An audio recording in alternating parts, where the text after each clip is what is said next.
Call a February meeting of the Woodfin Town Council to order, this being Tuesday, February the 21st, 2023. First item on our agenda is approval of the agenda. We have a motion to approve the agenda. So moved. Second. Second. Any discussion? All in favor say aye. Aye. Any opposed? Okay, next item is a consent agenda, and Shannon, you want to Sure, Mayor. explain it? It's a relatively straightforward consent agenda, so I won't spend but a minute on it. A couple of things I just want to draw your attention to. Items number 5 and 6. We are not dispensing with the town's personnel policy. We're simply replacing the ordinance with a resolution. It'll just make revisions to the personnel policy a little bit easier moving forward. This will include the establishment of the Resolution 2023-05 does include the changes that you approved in last month's meeting, so just to clarify that. And then approval of ordinance 2023-05, amending the budget. This is just a very small amendment. Sales tax numbers are coming in better than we had estimated for the budget, so we're proposing to move a little bit of that sales tax money into, I think, the administration budget in order to fund some startup costs for the Woodfin Business Association. And then there's also a very small grant from the police department that is added in there as well. But it also is pretty straightforward, but we have to answer any questions.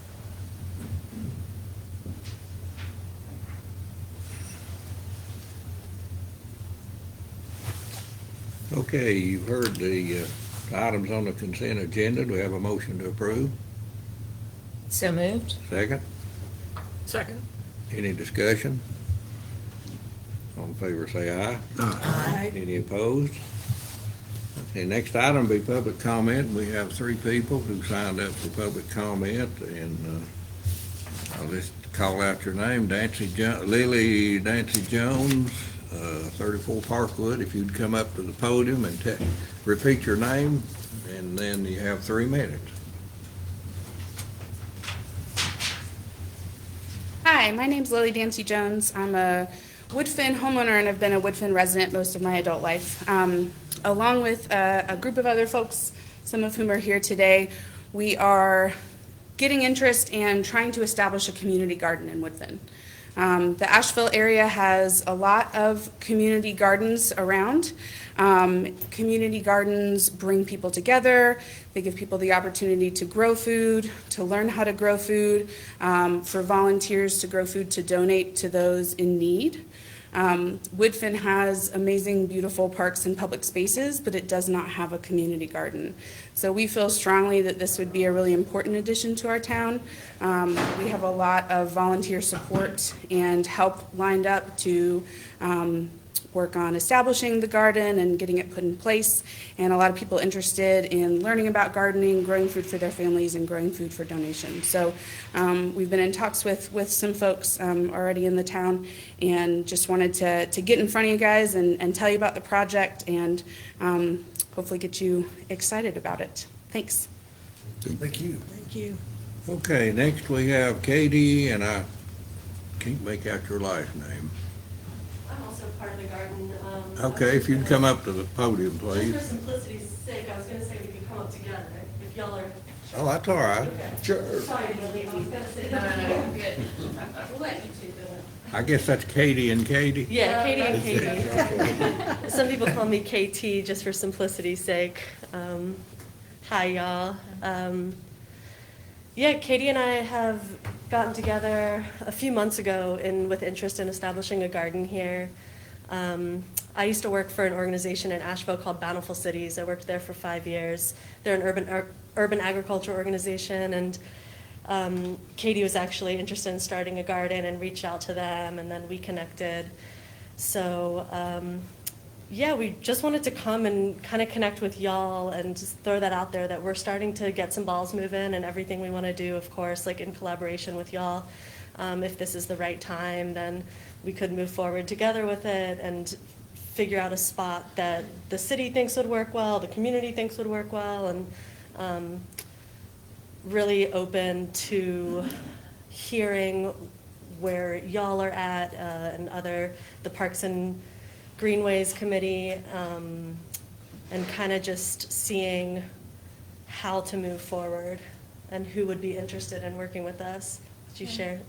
your Yeah, visions there? and just, I guess I would add, I actually joined the Bountiful Cities Board in the fall, so we still have a connection with them, and we have information about funding opportunities to help start new community gardens. So there is a possibility for financial support for doing this from external sources. And we also have a survey out right now in the community to try to gather interest about sites that people think might be good to consider, just based on places that people already go to and are used to being, or proximity to their homes or their schools. So. Yeah, that's really important to say. We do have a survey that we made on Google, and we have an email address, Woodfin Gardens, Community Garden? Woodfin Community Garden at Gmail. So if anybody has any questions or wants to reach out, feel free to direct folks to us. And we have some flyers and whatnot that we've been putting around town. We're still looking for some flyer support, and we've got some volunteers and whatnot. So if you're looking for more information about that, we'd be happy to answer. And also, just to speak a little bit more to Bountiful Cities, is Western North Carolina, Buncombe County Urban Agriculture Organization, and right now they host a network of about 25 community gardens, and through that they put on workshops, events, volunteer collaborative, and all their workshops are free for anyone in community in Buncombe County to attend, and they also support in programming and grant funding for different types of projects like sheds or playgrounds. So just to speak a little bit more to kind of show that there is support and it wouldn't just be a jumbled mess. Would you ladies explain what your next step with the town is? You have something on the calendar, I believe, with a committee? Yeah, we've been in contact with Adrian Eisenhower, and they put us on the Parks and Greenway Advisory Committee meeting that's on the 8th of March. So we're just hoping to kind of introduce ourselves and our ideas to them at that point. One thing, and you touched on it, Walt Brewer, I wish he was here tonight, had made a recommendation early on in the Greenway, Blueway project about a edible greenway. Yeah. And I don't know if y'all have spoken with him or not. I've heard various things here and there about Okay, just the greenways. might be a lead to him. What was the person's name? Walt Brewer. He's the chair of that He's, committee. yeah, So we'll meet, you'll meet. Yeah. Okay. Yes, you're good. that had come up, I guess, 2-3 years ago now, when we started talking about the Greenway, Blueway, and along the Greenway for edible walkway, Love that. and having volunteers and citizens to plant through there different things. Nice. Yeah. Cool. Thanks. All right. Thanks, Thank you. everyone. Okay, thank you. Anyone else wish to speak?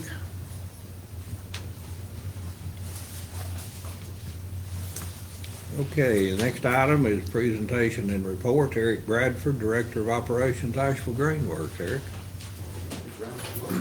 So, as Eric gets his presentation ready, I just wanted to take a minute to introduce him.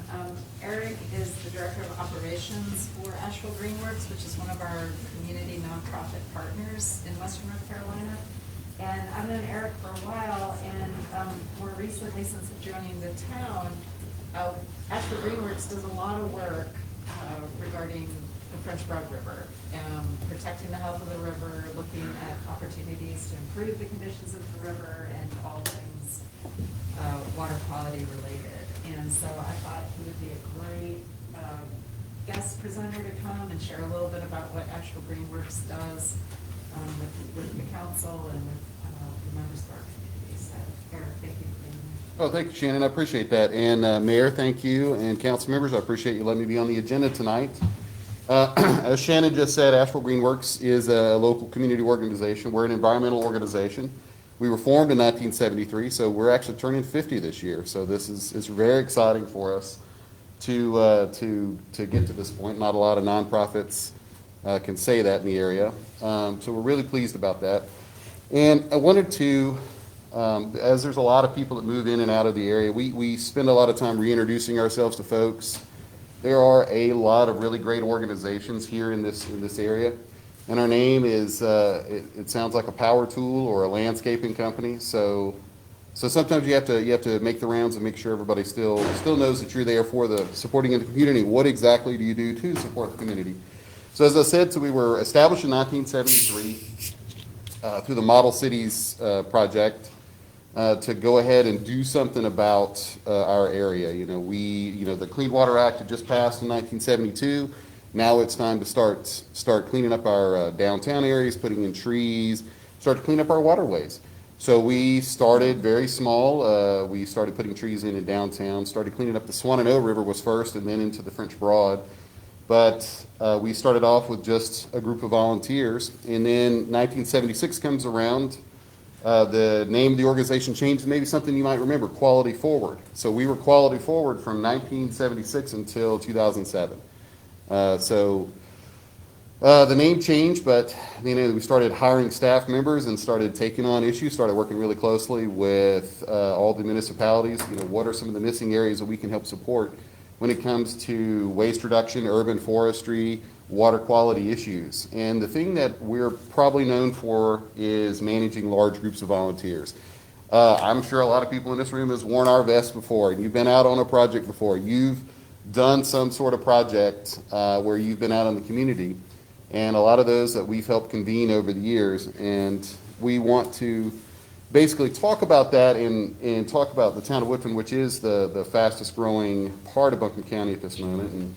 And then are there synergies? Are there things that we can do to help better support the town as it's growing? And just I wanted to talk through just a few of the programs that we have to see if any of those do fit in, make more sense, expand more conversation on. So currently with the city of Asheville, we partnered to put on a program called Adopt a Street. It's a program where we manage where people can adopt city-maintained streets. We give them supply support. They go out and they do their cleanups. We report that data back to the city so that they can manage their MS4 permitting and their NPDS Phase 1 permitting. Something you might have heard of is the Hard to Recycle event. This is the event where you can bring items that normally would just go straight into the landfill. We work with partners to bring us those items, and then we take those. They take those items to be recycled. The Hard to Recycle, there's 6 of those. They happen every 2 months. As Shannon, Tuck, and I have talked about, the Hard to Recycle should be called the really hard to recycle because it is getting very difficult to find spaces to host hard to recycles. As Buncombe County grows, not a lot of people is eager to have us put 1,000 cars in their parking lot to get those items. So we're thinking strategically with several partners, the county, the city, the town of Woodfin, anybody that's willing to come to the table talk about this to find a permanent home for hard to recycle because there's so many items and so many more people we could serve with a permanent location. So this full-time area, think it's kind of like transfer station / habitat. You're able to bring items that's going to be taken and recycled and not into the landfill. The Rivers and Roads Project, as Shannon mentioned a second ago, we have spent the last 50 years working on cleanup projects. The French Broad River specifically. And one of the things I did want to do is thank you all for Silverline Park. Silverline Park has opened up a corridor for us so that we can actually hold more river cleanups. Now this sounds kind of strange, but previous to this, we would have to put in at Pearson Bridge and paddle all the way down to Riverside Park. That's 5.5 miles. Not everybody wants to do that. That's a long, long trip, especially if you're full of tires going down the road. So having this Silverline Park for us has really opened up a lot more opportunities for us. When this opened, obviously we reached out to the town to see if we could hold events and could exit at that particular point or get in the river at that point and go down to Riverside Park, and that has been huge for us. Since the park came in, I think we've had 42 river cleanups just on those sections, and Previous to this, we would only run maybe 1 to 2 a year because of the length of it, and we couldn't get enough volunteers to be able to do that section. And I should have pulled all the numbers of the weight and the trash and the tires we pulled out of that particular section. So I can send those to Shannon later on, so you can just see how much trash was able to be pulled out of just that short section right there that we weren't able to get to for years. Treasure Trees program, this is basically where we work with you to treasure trees. You know, as far as trees that are in the area, there's not a lot of ordinance work around trees in this area. There's a lot of people that want to preserve those really big trees. So we have a program where people can get a placard and we can identify those trees and help take care of them. We have a program pointed toward youth development. We're trying to get more youth involved in environmental issues. Our organization with Quality Forward, the reason why I'm standing here is because Quality Forward came into my classroom when I was at Sand Hill Elementary out in Candler. They came in and told us that this was our job. You know, the litter is not just going to pick itself up. The trees aren't going to plant themselves. So they started this whole generation. So we're keeping it going with our youth environmental leadership program. So it's a paid internship program pointed toward youth to try to get them involved in these issue areas. We host a tree adoption event. Maybe some of you have gotten one of our trees. We grow trees. There's actually some tree keepers here in the room here tonight. I didn't know y'all were going to be here. But Lily Dancy Jones and her partner Colin, they actually give up a lot of their time and energy to help grow these free trees that we give away at our adoption events. We try to give away 2,000 native trees a year to Buncombe County residents. So it's a really fun program. Environmental education, obviously, we're in all the schools. Woodfin Elementary is one of our favorites. It's my wife's school. She went there, so she makes sure that I check in with Woodfin Elementary quite often to see what they need. Stream keepers and tree keepers, these are highly trained groups of volunteers who spend extra time making sure that these projects are getting done. So they're running their own projects all over the county. There's only 8 staff members at Asheville Greenworks, but we run 265 projects a year. And you do that because you have people, constituents, you have capacity. These people can go out and support you. And then our urban forestry program, this is where we're trying to think and work with developers to make sure that we're doing responsible development for the area. People are going to come here. People are going to develop. How can we do this responsibly so that the place that we love continues to be that way? Otherwise, we could end up with a Charlotte, if we just keep going in this particular direction. So we spend a lot of time making meetings and work with folks so that we can make sure that urban forestry is a part of that conversation. Just a typical year for us, we're running 109 roadside cleanups, 53 urban forestry related projects, 39 river cleanups, 32 creek cleanups with about 3,600 volunteers. And that works out to be about anywhere from about 250 to 265 projects a year. And that's not even counting all the adopted streets, all the public, just the regular projects that folks are doing themselves. And these are the things that we do is we convene this. We become a place for citizens to come to us with a problem. They come in and they say, my road is trash, what can we do about it? My neighborhood needs trees, my kid's school needs something. And then we help answer that question for them. We try to support them in whatever it is that they need. As you can see from this volunteer in the picture, you've seen these vests for, almost, I think it's 45 of our 50 years we've worn these vests. They don't say inmate across the back of them. And that is something that really pleases folks when they come out to go get their supplies from us. Their grabber, their trash bags, their gloves. They're happy to see this as a volunteer across the back of it. They're not being paid to be out there to support these efforts. And so it's people like that that's been holding up the organization for all these years. And then, of course, there's misconceptions about who it is that's taking care of the litter on the sides of the roads. We do stay really close in contact with the NCDOT to find out what's going on with their programs. Their budget is shrinking. Fewer and fewer roads are being cleaned up because of it. A lot of people don't know this, but the Department of Corrections, we're cleaning up our roads through a contract with the DOT until 2017. So there's no inmates cleaning up any roads in North Carolina since 2017. It's now paid contractors, but that number obviously keeps shrinking. And so they're leaning more and more on volunteer groups to get out to take care of these issues in our areas. We're looking more for the source of litter because we clean up the same stretch of road a lot. And I know you all do the same thing, and you say to yourself, I just did this, and I got to go back out here and do it again. So we're actually going after the sources of it. How can we work at the source of this? Does anybody recognize the background of that park by chance? I tell you, Silverline, I'm gonna say it again, thank you so much. This has been a great stopover for us, for getting this garbage out of the river. A lot of you who grew up here and you know that the French Broad River was lined in junkyards for a long time, and a lot of that stuff was flooded in. And there's not exactly a nationwide program to get it out. So we have spent the last 50 years of working on getting that stuff out of the river to improve the water quality. The town of Woodfin's making a huge investment with the Blue Wave. You know, when this happens out there, people don't want to tube or paddle over a nasty 55-gallon drum or tires and trash in the river. So this is something that has been a focal point. Mayor Vihan might remember that in 2013, we supported the town of Woodfin and cleaned up the largest tire dump in western North Carolina. It was at 1420 Riverside Drive. If anybody remembers the old junkyard, 68,000 tires. Now it's a girls' school. So these are projects that we partner on as we work together to try to figure out how do you get past this. And it wasn't easy. It wasn't, Mayor. It was a lot of back and forth with the state to try to get it figured out, but we got it. That was a heck of a project. I don't want to do that again. And then there's a new project that we piloted and started here. This is called the trash trout. I don't know if anybody have seen these things floating in our waterways. We did this. We invented this.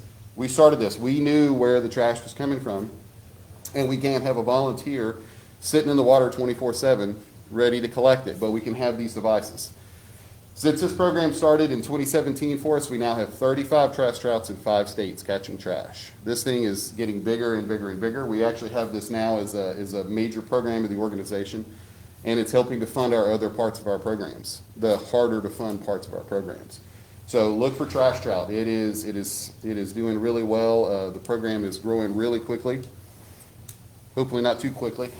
And then our nursery program. So I mentioned the trees that we give away. So trees are expensive. Every tree we hand to somebody is about $55. And so as any of you all know, that's kind of hard to do, especially if you're handing away 2,000 of them. So we work with our volunteers to help be able to manage how we're growing these trees off. And these are 6 foot to 12 foot tall trees. These are not little babies. Because we want you to have a really nice tree to put in your yard so that it's able to jump off. So as you can see here are 2 different nursery locations. Sandhill Community, this one's located at the Buncombe County Sports Complex as you first turn in. And then the Hardesty Lane Nursery is next to the John B. Lewis Park that is out in East Asheville. So those are the 2 locations. We're actually looking for more locations to put in trees. Turns out you need a lot of property for this.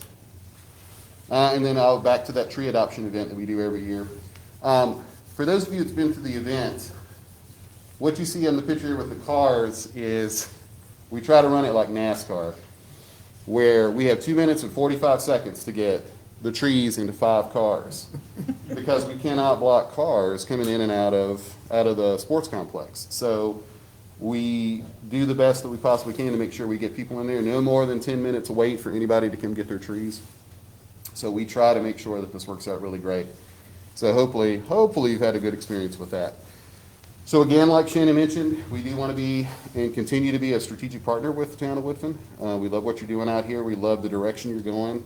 We love that you have taken on this Greenway project with gusto like you have, knowing that you're going to have to pay for it and knowing that your good citizens stepped up to the plate for this. My mother-in-law is a Woodfin resident, so she is definitely checking in with me to make sure that I'm working with you all. So I'll report into her after this. She's a council member that you don't see up here right now. So.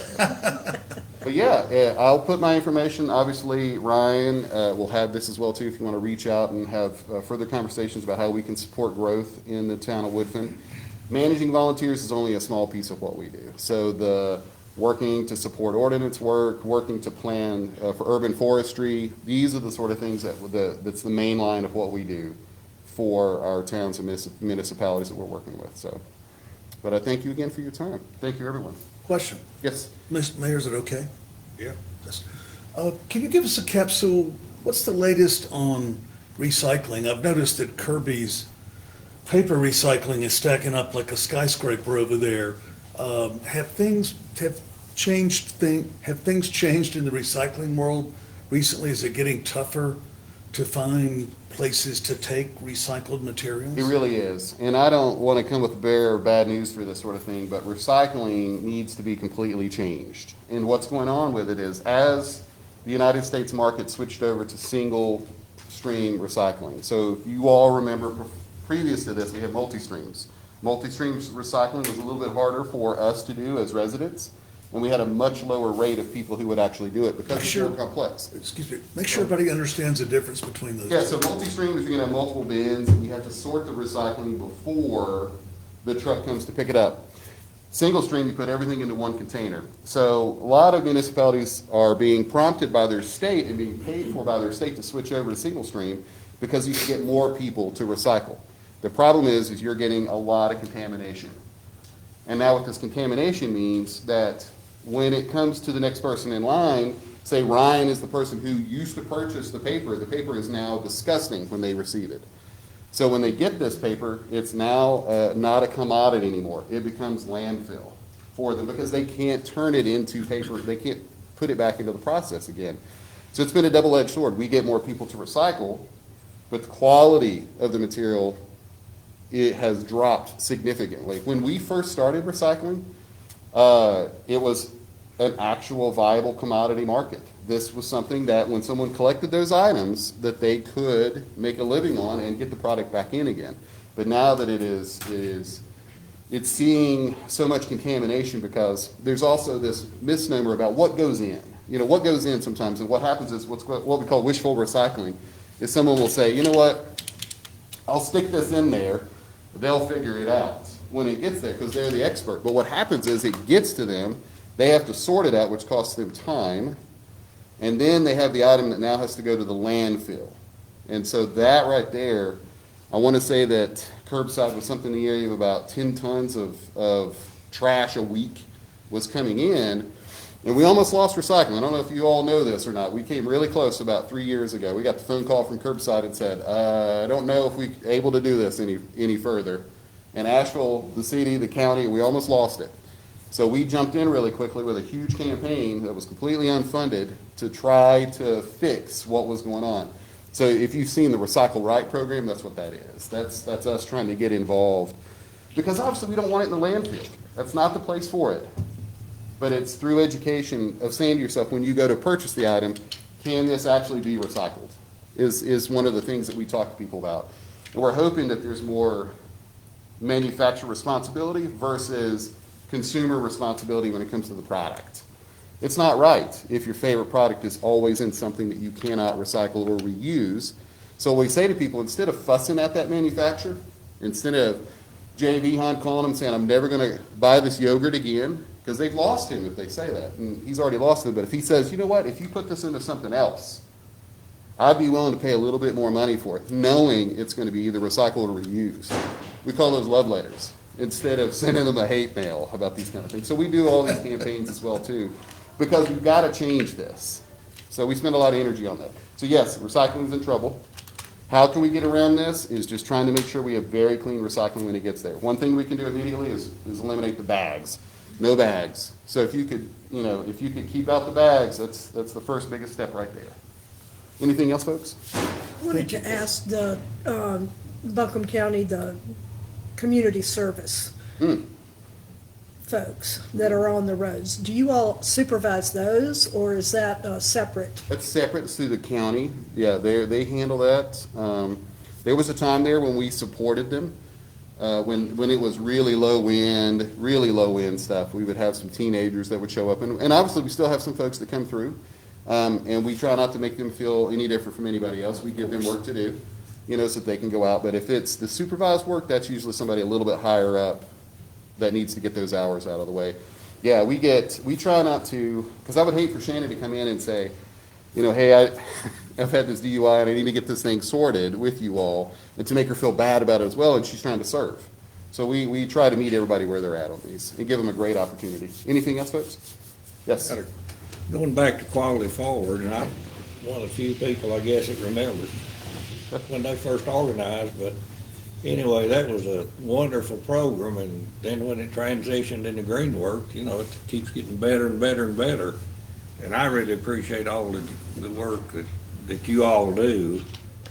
I wish that more people realize what you really do, but going back to one thing I was thinking after you mentioned that big tire excavation, I kept wondering, watching that site through the years, and then when we started getting tires out, I kept thinking, what else are we gonna find in there? You know, that, you picture, how many thousand did you say you got out of there? 68,000 tires. Do you remember when the news came out? And they just dropped the bucket real quick on the dirt, and they crunched, and they picked up it, and we found out it was 8 foot of trash underneath the dirt that was out there.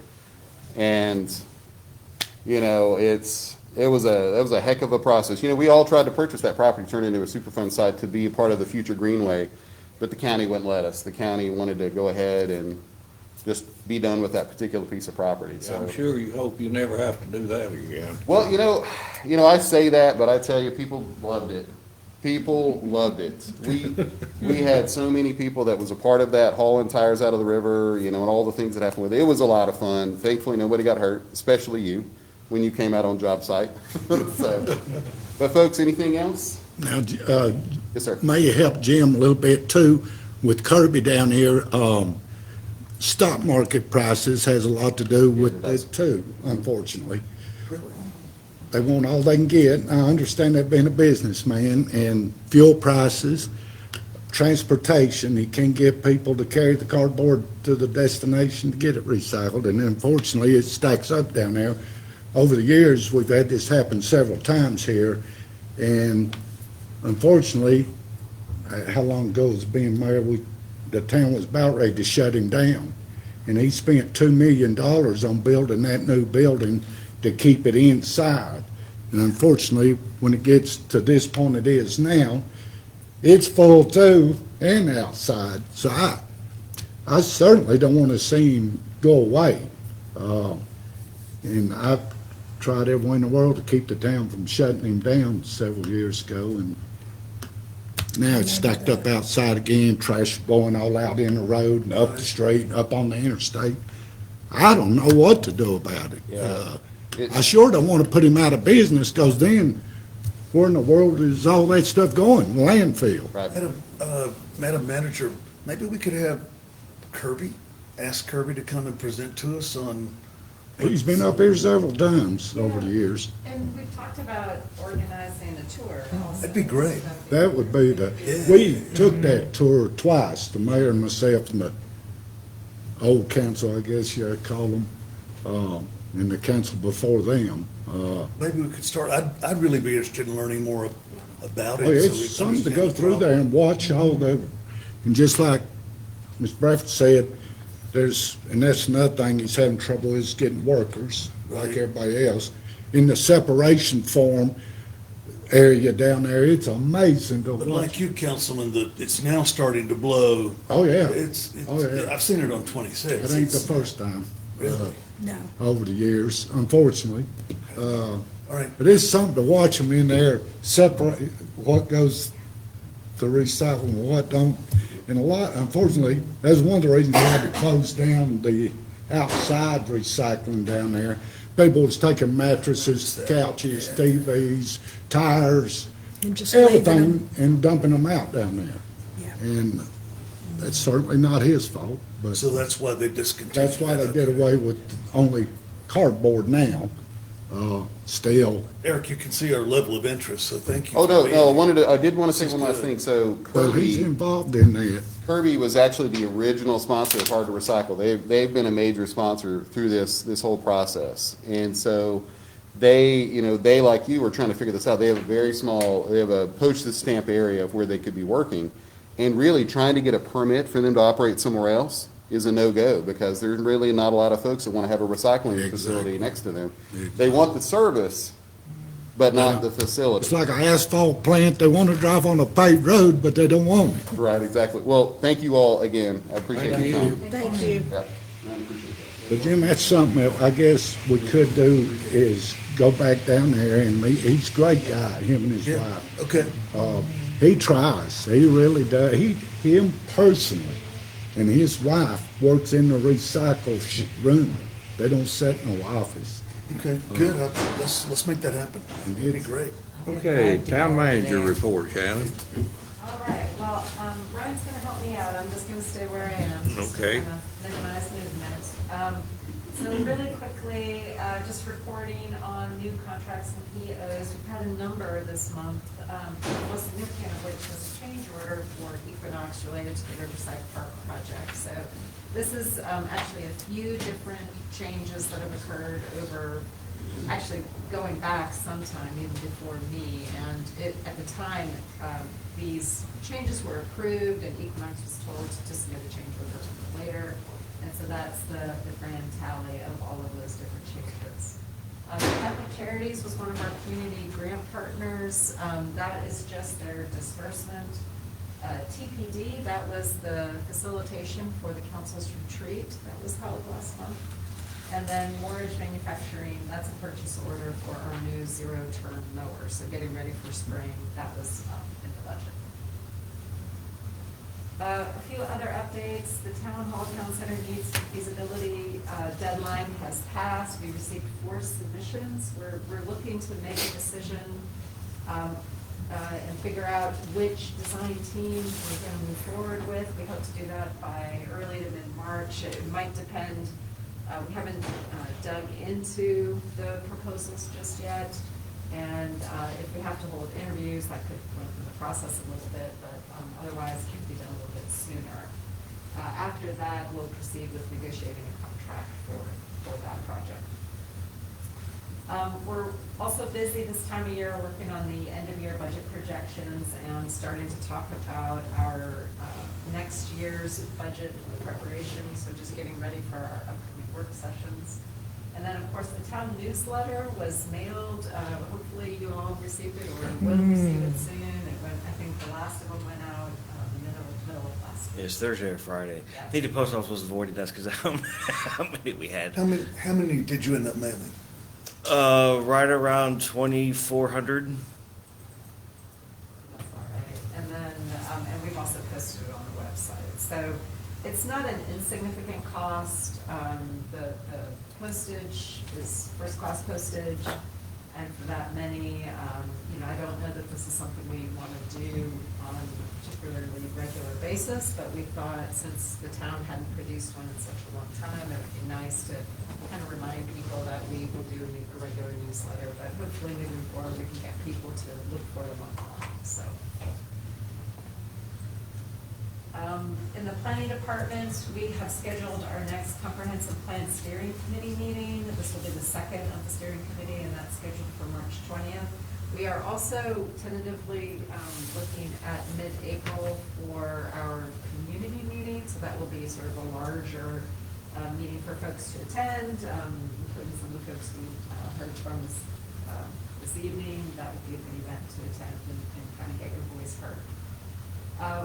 The Board of Adjustment, I wouldn't normally report on regular board meetings, but this has been an extraordinary Board of Adjustment hearing.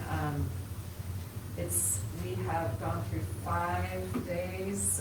Tomorrow will be, it's been continued now to tomorrow for day number 6, and I think we're looking at probably 2 more days after tomorrow. So in the end, I guess it'll be somewhere in 8 days. Hopefully by then we'll have it wrapped up. We do also, I feel bad for our board members, we have a regular board meeting on February 23rd, this Thursday this week. We have 2 other non-appeal cases that will also be heard. So we thought best to have those on a separate meeting date so we don't have to try to commingle those different activities. If you bump into a Board of Adjustment member, thank them for their service. Don't say anything. Absolutely, Lord. Stormwater, our assessment and prioritization project is underway. The field work has been initiated, and that should wrap up this spring, and then after that, and it's good timing because we should have a better idea of the condition of our infrastructure when we start talking budget. So it'll be very helpful, I think. And then we have our stormwater draft ordinance, which is pending, and that's on your agenda for this evening. Adrian's going to go over that in a little bit, so I won't spoil the excitement over that just yet. And then the rate study is also progressing, and we're kind of, well, not we, but Adrian mostly is doing a lot of the research, and we are planning a council review in April, so we should have some more information about that soon. Public Works and Facilities, the Silverline Park Building demolition RFP, that was also posted around the same time as the town hall. That deadline has also passed. We received 10 proposals, and so those are being looked at currently to figure out next steps. And then also, you may have noticed around Roy Cloak, we are improving the walking track. That's something that has been not really maintained in any great regularity in the last several years. And we decided that now is the time, and the weather is cooperating, so our guys have gotten out there and they've started field work. It should be completed tomorrow, so excited about that. I think that's it. And I purposefully didn't go over any police updates because we've got Chief Dykes here this evening. He's going to provide a little bit more thorough of an update. Shannon, before we switch over, I've got one question, just because we've had two different people float ideas for use of town space, whether it's a community garden or a nursery for the trees for Greenworks. Do we have an existing map of all town-owned property? Because I'm seeing in the tax lookup about 18 different parcels. Some of those are subsets of larger ones, but there are some that I am not familiar with at all, and so I don't have any ability to assess whether we could actually use those for that purpose. I think we do have a map. We definitely have a list of all of the town-owned properties, and we have looked at them. Our PGAC has looked at them in some detail, and I know Commissioner McAllister also has asked about that, and we talked about that a little bit. So yeah, I'd be happy to share that with the council. Especially if there's a map. I'm getting essentially a list from the tax office, and I don't have any way of orienting most of these. Some of them don't have anything. That's something we can put together and post, so people who are interested.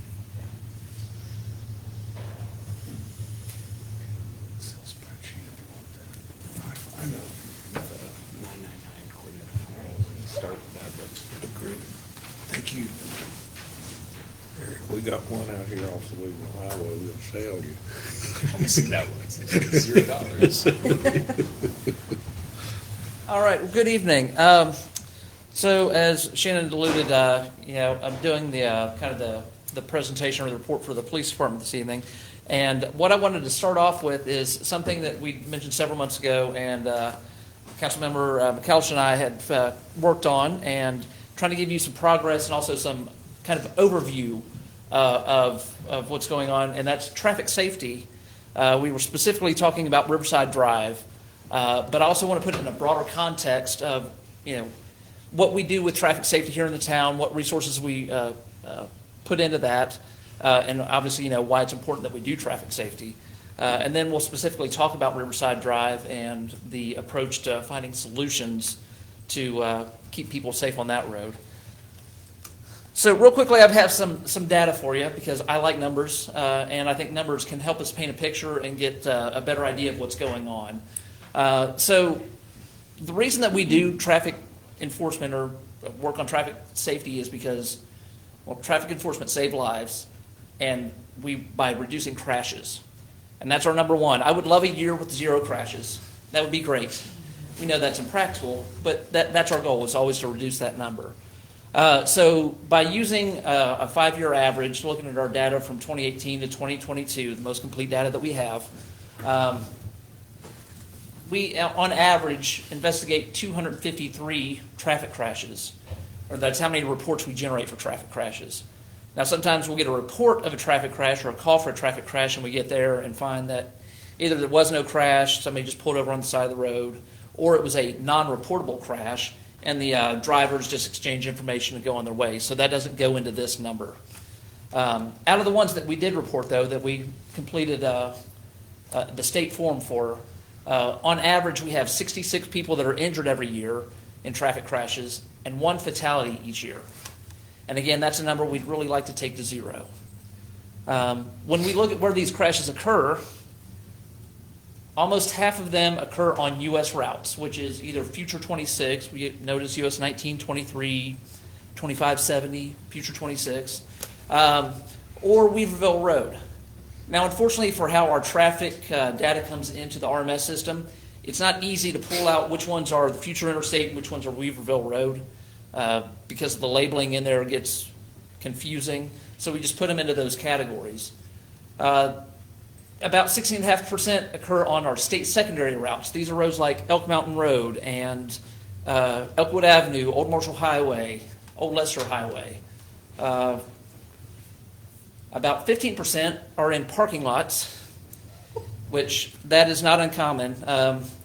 And backing is the most common type of those crashes.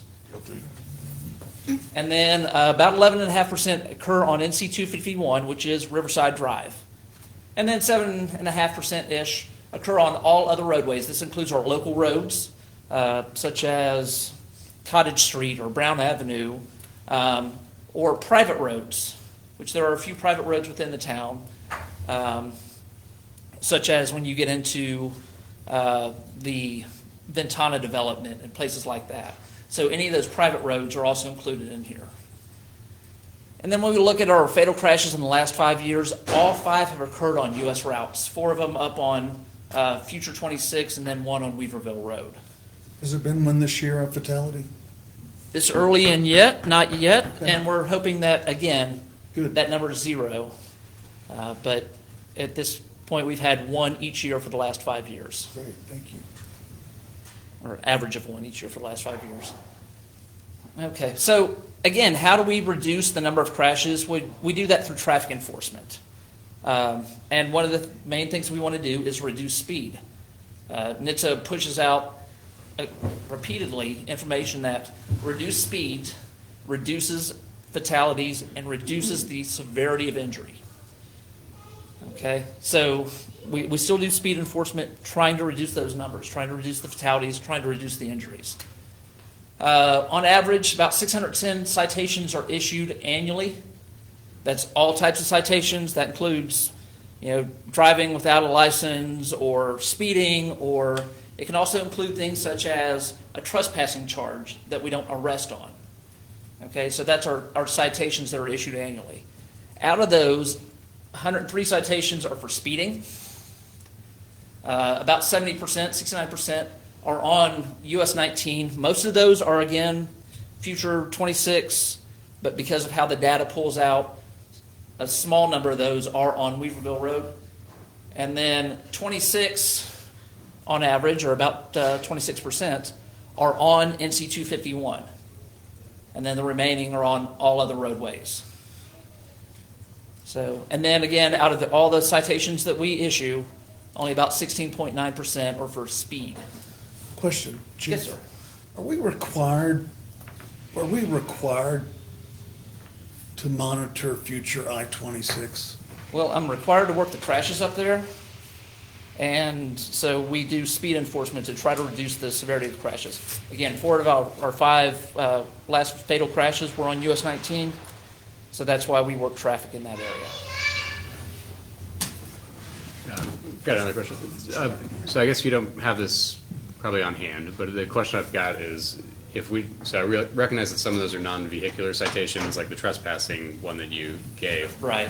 Do we have a way of categorizing how many are traffic citations that are not speeding? Like what percentage of that would fall in that I could pull those numbers. I'd have to manually pull them and get them together.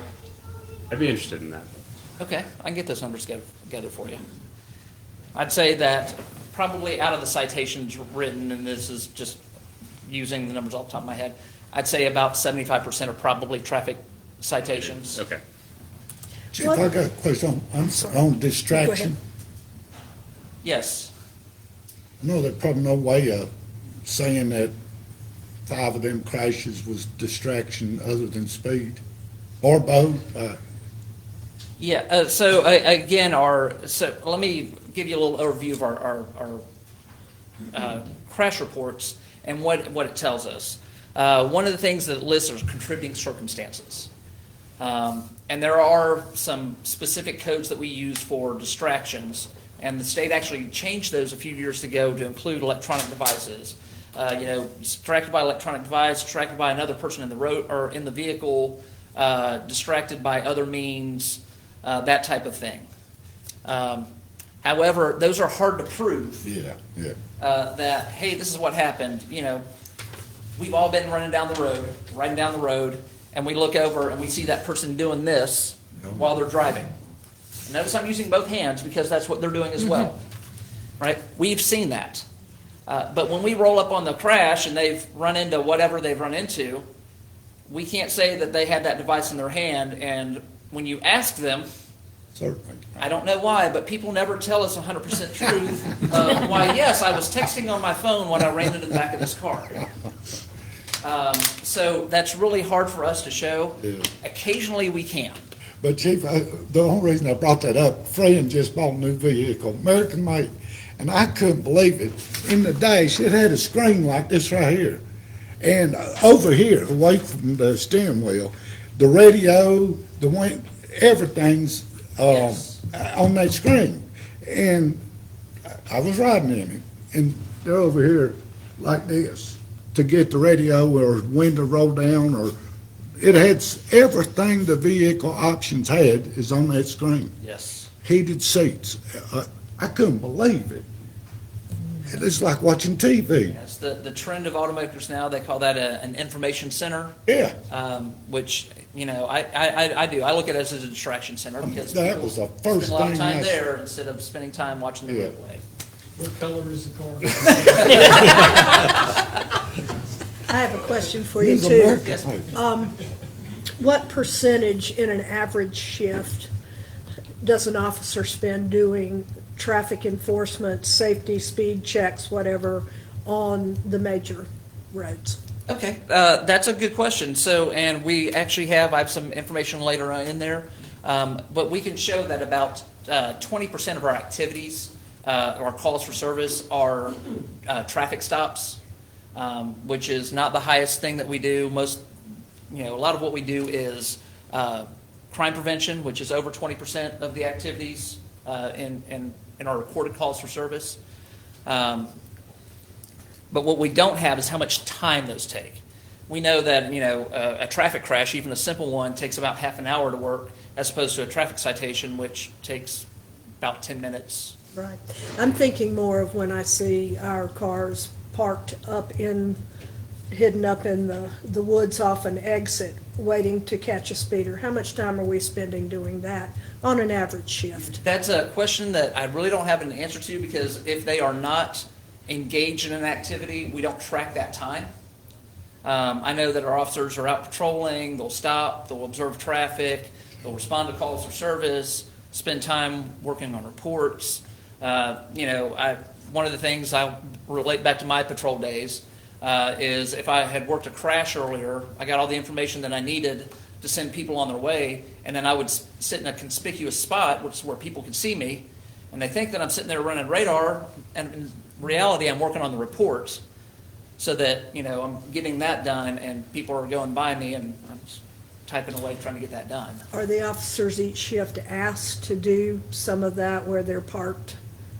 There has to be seen First in shift. known problem areas, such as when we were talking about Riverside Drive. Yeah, no, this is where I see these folks a number of times are pulled off of the exit here, going aimed north, and are sitting in the wooded area right between the exit ramp and future 26. Okay. That's where I'm seeing cars. And so I'm wondering if that's something they're asked to do each shift, or? No, we ask them to go out and patrol. We give them a bit of autonomy of, hey, go out and do the job that needs to be done. And they being on the road, they know the problem areas even better than I know where they're at right now, because they're the ones out there dealing with them every day. They're not told to, unless we have a specific area that we need to concentrate on. I don't give them the directive of, I need you to go sit on Riverside Drive at this location for an hour a day or something like that. I do tell them to go sit in the school zone every morning, though. Okay, sure. I've got one more before we go, just because I see that we're pulling this from the RMS system. What information are we able to get out of that? So I assume when we issue a citation that we've got everyone's information that's available from their license. What sort of data would we be able to pull from that? Like, do we have, what sort of demographic data can we pull about those citations?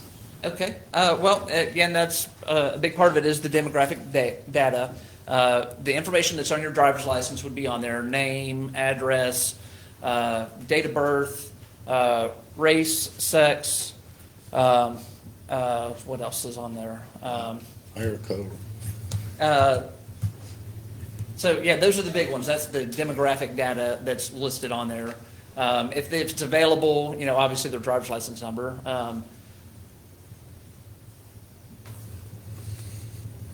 Sitting and running through the form in my head, see if I've missed anything. I think that covers it, but the follow-up I was gonna have is, do we collect that for stops as well? That's where I think there may be a gap. Like, do we always get a driver's license and enter that information for each stop that we do, or does that not happen? So, most of the stops that are made, I won't say 100% because things happen, but that the driver's license number is at least recorded into our CAD system, so that information is there. So every time we stop somebody, we have a record somewhere that we stopped that person, and either a name and date of birth or a driver's license number that goes into the CAD system. Okay, got it. What percentage of, and this is probably something you don't readily have either, but of the citations, speeding otherwise issued, are for Woodfin or even Buncombe County residents? You're right, I don't have that data, and I'm not even going to guess on a percentage. Got it. All right. So since we're talking about speed, and that's one of the things that we were talking about on Riverside Drive, especially, how do we reduce speed? How do we get people to slow down and drive safely? Well, there are multiple things that can be enacted to do that, and they're used kind of collaboratively, or hope we can use them collaboratively to get the best results. One of the things is roadway design, and this is something that's outside of our purview sometimes, unless it's a local roadway. But roadway design doesn't mean necessarily changing the shape of the road or the direction it runs, but that include speed limits, signage such as dangerous intersection or dangerous curve or congested area such as that, markings such as crosswalks, and then traffic calming measures. And this is something that we've instituted in some places around town. Speed bumps is one of those. Placing medians. I know the city got into that a few years ago. I think they took Kimberly Avenue and added these medians in there where they narrow down the roadway and folks have to slow down. And lane offsets, and that kind of works on the same principle. As you're going up, the lane goes this way and then comes back. So it forces folks to, one, pay attention, and then they have to reduce their speed to get through those areas. Okay, sometimes though, I feel like the city gets a little carried away because we have trouble getting a fire truck down College Street. But in Murdoch, you can forget getting a fire truck down through. And then people want to complain about their house burning down because the fire department didn't show up for 30 minutes. You can't have it both ways. So one of the other things that we like to do for speed reduction is education. This includes things such as speed boards, right? The sign that sits on the side of the road that tells you how fast you're going. Brings awareness to people. Media or social media or any way that we can get the message out of, reducing speed saves lives. We try to put those out there on our social media, kind of in our rotation. And then community events, when we have our National Night Out event or our Public Safety Day, just talking to folks about reducing speed, having that information out there. And then, of course, one other part of that is enforcement. And that's the one that we deal with quite a bit. Roadway design's not necessarily my forte, but enforcement, that's where we come in here. And number one is officer presence. Again, if I'm sitting on the side of the road working on a report, and as people come by, I can watch the nose of the car dip down because they're suddenly aware that, hey, law enforcement's sitting here, I might want to reduce my speed. And then we actually have our speed measuring instruments such as radar and LiDAR where we can do that. All right, and so this kind of goes back to something we've already talked about. We've talked about our resources. How much time do we spend doing these things? And I took our 2018 through 22 numbers again, and I can break those down into averages if we want to look at it that way. But during that time, we had 38,788 total calls for service. That's everything that we log into our CAD system. Okay? And about 20% of that, 8,033, was our crime prevention. This includes our security checks or sitting in an area known for having some sort of crime issue. Right? 19.2%, or about 7,400, were traffic stops. Okay, and that's a self-initiated activity, and that's not a response to 911 or anything like that. 2,800 contact publics, 1,800 motor vehicle crashes. And again, this is us responding to a motor vehicle crash. It doesn't necessarily mean that there was a crash. And then about 1,255 alarm calls.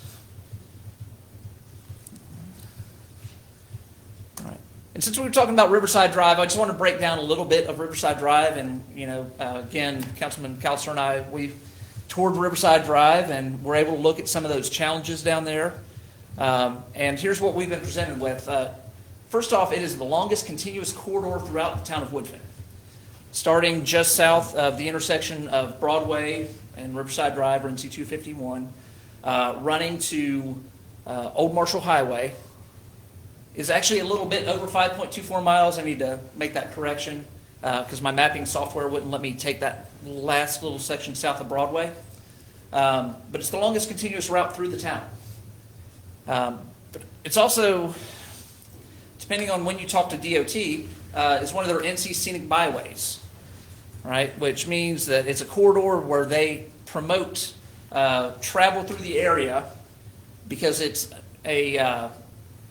a non-commercial high-traffic thoroughfare, right? It's not an interstate. It's not through heavily developed areas. So they, put it out that way, which also makes getting roadway design or changes a little more difficult. We know that it's utilized by an assortment of vehicles. We've got commercial vehicles such as dump trucks going to either the quarry or the asphalt plant, transfer trucks going to the landfill. We have our private vehicles, folks going to work, going down to the park, and then bicycles. We've all seen the bicycles on Riverside Drive, which it's for the folks who cycle, it's a great cycling route. A lot of folks like to go from Carrier Park all the way up to the island and Marshall, and then come back. That's their route. Nice ride for them. But it also presents an issue with traffic because now we have that congesting, the traffic as it flows. And one of the other things that we have is we have challenging geography on Riverside Drive. As we know, it's not a straight shot. It's a curvy road. There are several curves that limit visibility. It has changes in elevations from about 1,938 feet at the lowest to 2,120 feet at the highest. And it's not just a gradual incline, it's up and down, which can prevent hills that, again, are hard to see over. And also, we talk about our bicycles, it slows our bicycles down. Now, they love the section in front of the MSD plant when they're coming because they can speed up through there. But then you get around Jonestown Road, they're going back uphill, and they slow back down. And then finally, it's a narrow roadway confined by the river, the railroad right-of-way, and then you have steep bluffs and cliffs on the inside portion, which makes going around or folks getting off of the roadway very treacherous. I know in the past when we've had bicycle crashes on Riverside, it's usually a cyclist who goes off the roadway, hits that soft shoulder or non-existent shoulder, and then tumbles. And really quickly, here's what Riverside Drive, that blue line running up through, looks like. And again, you have all those curves through there and the longest route through. All right, so the question is, how do we actually reduce speed on any roadway, but especially there on Riverside Drive? Well, we have to look at a holistic approach. Okay, again, it's just not the police department that's going to be able to solve that issue. We need to get folks involved. We need to get community partners. This can include DOT, neighborhoods, right? Things for education, getting the message out of slow down, be aware of what's going on. Design, again, we're not going to be able to straighten out Riverside Drive. We're not going to be able to flatten out Riverside Drive. We understand that. But looking for things such as crosswalks, lighting, signage, those can help. And then the small portion of that also is enforcement. Us being out there, being seen, reducing driver speed, that helps out. Any questions regarding that? Okay. Well, I've just got a couple other things I want to touch on real quick for the police department. We do have a new hire that started with us last week.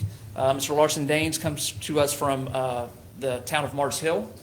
Waiting on his paperwork to get back, and then we get him out on the road shortly. Our problem-based learning group met again today. They were hoping to wrap up their process and do the presentation to us early in March. So we're hoping that will prove successful for us and helping with our recruitment and retention issues.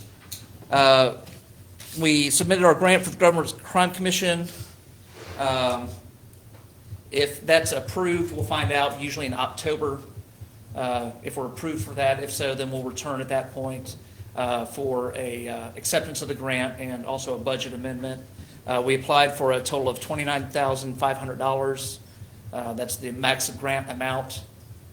So we'll have to keep our fingers crossed and see on that one. Speaking of recruitment and retention, our officers did attend a job fair down at Western Carolina University. This is one of the things that our problem-based learning group had already kind of talked about. So we being proactive and getting that going. We've already generated interest from that. We've had some folks reach out to us from that job fair. They go again in March 2nd, I believe, up to App State for one of their job fairs. So we're hoping to yield some good results from that. And then finally, Neighborhood Watch Program. The Olivet community reached out to us and had their first meeting for their community watch. They want to call it Community Watch instead of Neighborhood Watch, and that's fine. But for a Community Watch program, and we are excited about that. Officer Brad Wright and Officer Malachi Morgan are our Community Watch liaisons.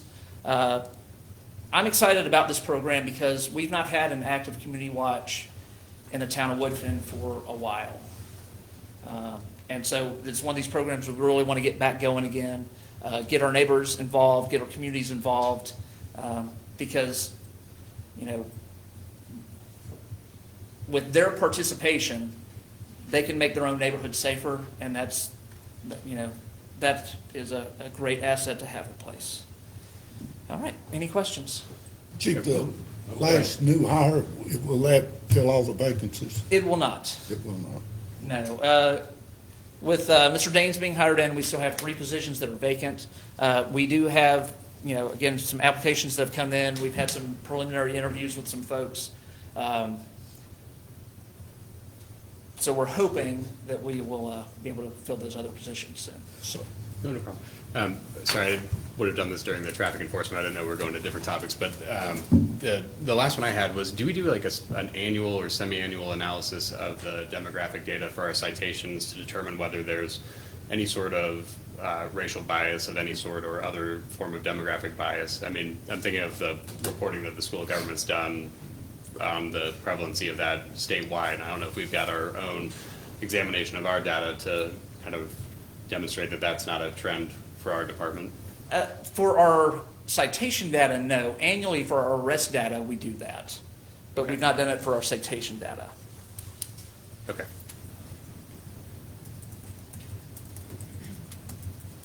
Any other questions? All right, well, thank you all. Thank you. Thank you. Okay, next item, under new business, Adrian, public hearing on our soon-to-be storm water ordinance, so Adrian, turned over to you. I know this is what you've been waiting on all night long, so. You never know. So staff's been working on an ordinance, a stormwater ordinance for the past few months, and are presenting to you the final draft for your consideration this evening. What's in front of you is largely based on a model ordinance provided by the state Department of Environmental Quality, but also some ordinances from other MS4 jurisdictions regionally, including Black Mountain, Hendersonville, and Asheville. So the purpose of the stormwater ordinance is to control the quality and quantity of stormwater runoff from development sites. So the ordinance is going to require pre-development hydrologic response as much as practical to that development, and that's the stormwater runoff after development's done. It's going to establish standards and design for stormwater control measures, also referred to as SCMs. Create requirements for long-term maintenance and operations of those SCMs, and then control illicit discharge into the stormwater system, which is the water quality part of the regulation. So the ordinance in front of you requires a stormwater permit for new development and redevelopment projects that do one of three things: disturb more than 1 acre, disturb less than 1 acre when part of a larger common plan of development. And common plan of development is defined in the ordinance as a contiguous area where multiple separate and distinct land disturbing or construction activities may be taking place, often at different times on different schedules, but under one proposed plan. And then for development and redevelopment projects that increase impervious surfaces by 50% on a single lot. So all those development projects requiring a permit are going to require the SCMs, or the stormwater control measures, to maintain that pre-development hydrologic flow after development is completed.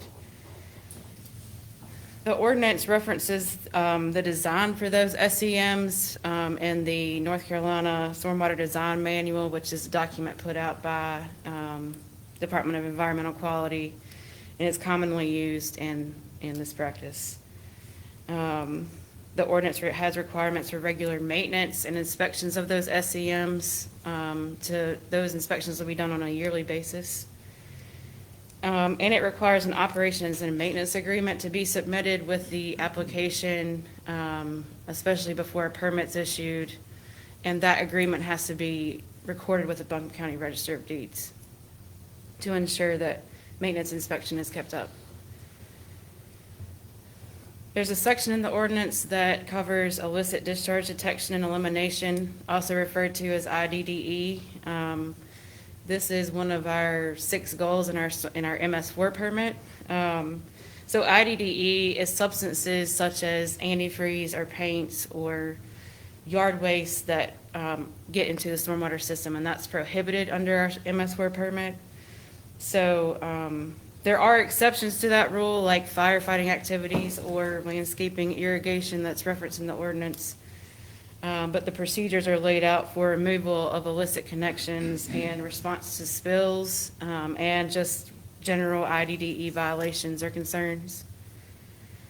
I would like to note here that staff is preparing an IDDE plan for implementation. So that's going to include internal procedures for reporting IDDE, public procedures for reporting IDDE, and then our response to those reports. So we'll be ready to implement that plan pretty soon after we adopt this ordinance. The ordinance also includes, the rest of the ordinance is about enforcement and the boring stuff. So it identifies penalties to include things like withholding certificates of occupancy or disapproval of subsequent permits and civil penalties. And here I'll note there's a difference between the version of the ordinance you received and what I'm going over tonight. And it's in the enforcement section, section 4123. There's a sentence added there that the violations of the stormwater ordinance are not subject to the penalty provisions of NCGS section 14-4, and that's the criminal penalty section. So it's just noting that the violations of this ordinance are not subject to the criminal penalties. There's also information about what's required with the application submittal and the variance procedures and those kind of things that you're used to seeing in other development ordinances too. So that's the stormwater ordinance in a nutshell, but I just wanted to kind of touch on why we're doing this. So it allows for more local control of stormwater runoff and illicit discharge concerns. Those are currently regulated by Buncombe County for the town of Woodfin and have been for a long time. And that's been helpful to the town with limited staff and resources. But now that we're expanding our capacity, we thought this would be a good time to bring this in-house. Not for just control of stormwater runoff, but also for compliance with our MS4 permit. Because the post-construction runoff controls is one of our 6 goals of that permit. So we really need to be doing this anyway. So now we're bringing the regulation in-house so we can be in compliance with that rule. And then it just allows for a more streamlined approach to development applications for staff and for the public. So we have zoning and stormwater under the same roof, so people can come in and get their application reviewed by one organization. We still have some work to do there, but this is a start in that direction. With that, I'll take any questions. Do we do the ordinance first, Adrian, as opposed to setting up a district where we'll actually collect fees to offset our costs? Can you talk about that for a second? Yeah, it's kind of 2 different things. This is one aspect of the reason we're setting up those fees, and that's that MS4 permit that has 6 different major goals included, which one of those is post-construction stormwater runoff. I see. And you don't have to have the fees to implement the ordinance, but it's not a bad, the ordinance is being implemented anyway by Buncombe County. So this is just us bringing it in-house with or without the fee. Okay, got it. With the program going in, there's often public confusion about what is a town-controlled or managed and maintained stormwater feature and what is a private one. And so there's a whole bunch of stormwater infrastructure on private property that we don't have any responsibility for. But when we have a program, people often get confused and think that we're on the hook for repairing all of their stormwater failures. So I emailed Shannon just a minute ago. There's a resolution that the city of Asheville has that just very clearly delineates these are the public ones that the city maintains, and everything else is your own thing. And the reason for that is you don't ever want a situation where we gain ownership over everyone else's stormwater features because we know how often they fail around this area. So I think as like a follow-up action for a later meeting, that might be a good step for us to adopt a resolution similar. Appreciate you sharing that. Yep. Any other questions? Okay, thank you. Well done. Next item is a public hearing on this text amendment. So at this time, at 6:18, I will open a public hearing. Do we have anyone that wishes to speak?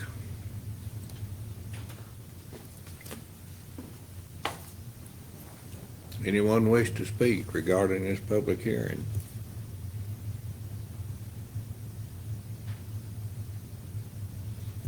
Last time, anyone wish to speak regarding this hearing? Okay, hearing no comments, I'll close this public hearing at 6:19 PM. I guess we need to vote on this, don't we? Okay, you've heard the presentation regarding the text amendment to the Town of Woodfin Code of Ordinances, establishing new stormwater ordinance number 2023-06. Do I have a motion? I move to approve the proposed changes to the Town of Woodfin Code of Ordinances as identified in the draft ordinance to add Chapter 44 titled Stormwater. I'll second it. Have a motion and a second. Any discussion? All in favor, say aye. Aye. Any opposed? And the motion carries. That's the end of the agenda, other than we need to have a closed session, I believe. So do I have a motion that we adjourn this meeting and go into closed session? So moved. Second? Second. Citing the reasons in the agenda for attorney-client privilege and to discuss real property matters. Motion. You include that in your motion? and make the motion. Okay. But What he said. okay. I think Hazel added it to her motion. Okay. All right, I have a motion and a second. Any further discussion? All in favor, say aye. Aye. Any opposed? Okay.